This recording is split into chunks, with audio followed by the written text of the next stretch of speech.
Beloved brother, sister, and friends, greetings to all of you in the name of our Lord Jesus Christ, the God of salvation and the God of Redeemer. கிறிஸ்துவுக்குள் பிரியமானவர்களே, மீட்பரும் ரட்சகருமான ஆண்டவர் இயேசு கிறிஸ்துவின் நாமத்தில் நான் உங்களை வாழ்த்துகிறேன். எப்படி இருக்கீங்க? சௌக்கியமா இருக்கீங்களா? நீங்க நல்லா இருக்கணும். எப்போதும் நான் உங்களுக்காக ஜெபிக்கிறேன். இந்த யோவான் எழுதின சுவிசேஷத்து 5ஆம் அதிகாரத்தில் வந்துட்டு இந்த பெதஸ்தா குளத்தை பற்றி மிக தெளிவாக போடப்பட்டுள்ளது. அந்த விஷயம் நல்ல விஷயம் தான் என்பதை நாம் எல்லாரும் அறிவோம்.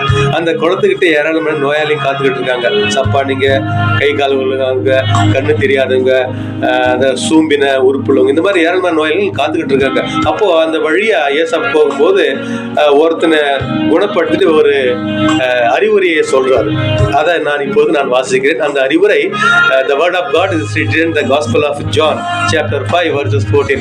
யோவான் நற்செய்தியின் பாடம் 5ஆம் அதிகாரம் 14வது வசனம்.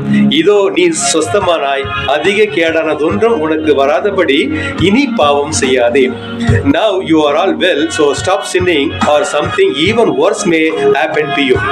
இந்த வார்த்தையில வந்து ஒரு சில வார்த்தை மட்டும் நான் ஹைலைட் பண்றேன். அதாவது so stop sinning, இனி பாவம் செய்யுது அப்படின்னாக்கா, பாவம் செய்ததுனால தான் இந்த மாதிரி நோயெல்லாம் வருதுன்னு சொல்லிட்டு ஏசப்பா மிக தெளிவா சொல்றாரு. அதனால கிறிஸ்துவுக்குள் பிரியமானவர்களே, இந்த வசனத்தை கேட்டாவது இப்போதான் தெரிஞ்சுங்க, பாவம் செய்யாதுங்க. இங்க பாருங்க, சொத்து சுகத்துக்காக பெத்தவங்களையே கொண்டுடுறாங்க, சொத்து சுகத்துக்காக உடன் பிறந்த சகோதர சகோதரிகளையே கொண்டுடுறாங்க.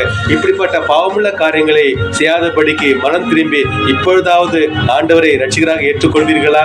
இப்படிப்பட்ட பாவங்களை நமக்கு செய்து நம்முடைய பாவத்தை எல்லாம் அவர் சிலுவையில் சுமந்து தீர்த்தாரே, அவருக்காக நாம் என்ன செய்தோம்? ஒரு சிறிய பாடல். எனக்காக நீர் யாவும் முடித்தீர், உமக்காக நான் என்ன செய்தேன்? எந்த ஜீவனுள்ள நாளெல்லாம் உம் சிலுவை சுமந்து வருவேன்.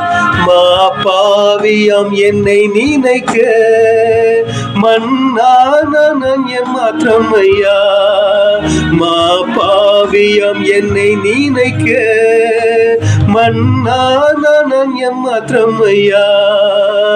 தேவதூதரிலும் மகிபனாய் என்னை மாற்றின அன்பை துதிப்பேன். தேவதூதரிலும் மகிபனாய் என்னை மாற்றின அன்பை துதிப்பேன். எங்கள் நேசிக்கும் நல்ல ஆண்டு அருமையான கால வேலைக்கு துதிக்கிறோம், சோதிக்கிறோம் சுவாமி. கடந்த வாரம் முழுது எங்களை கண்மணி போல காப்பாற்றி வருக. நன்றி சுவாமி. நாங்கள் ஆண்டவரை உங்களுடைய வார்த்தை கேட்டு எங்கள் பாவம் செய்யாதபடிக்கு உங்களுடைய விருப்பத்தின்படியே நாங்கள் எங்களுடைய வாழ்க்கை நடத்தி செலுத்தக்கதாக ஆண்டவரை நீத்தாமே எங்களுக்கு அனுகிரகம் செய்ய வேண்டும் என்று மனதில் சுவாமி.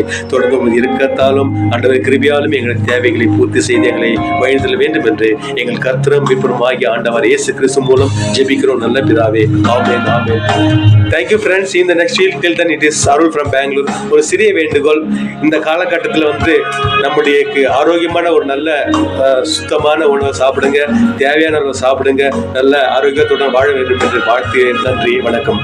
God bless you. See you in the next week. Till then it is Arul from Bangalore. Bye bye.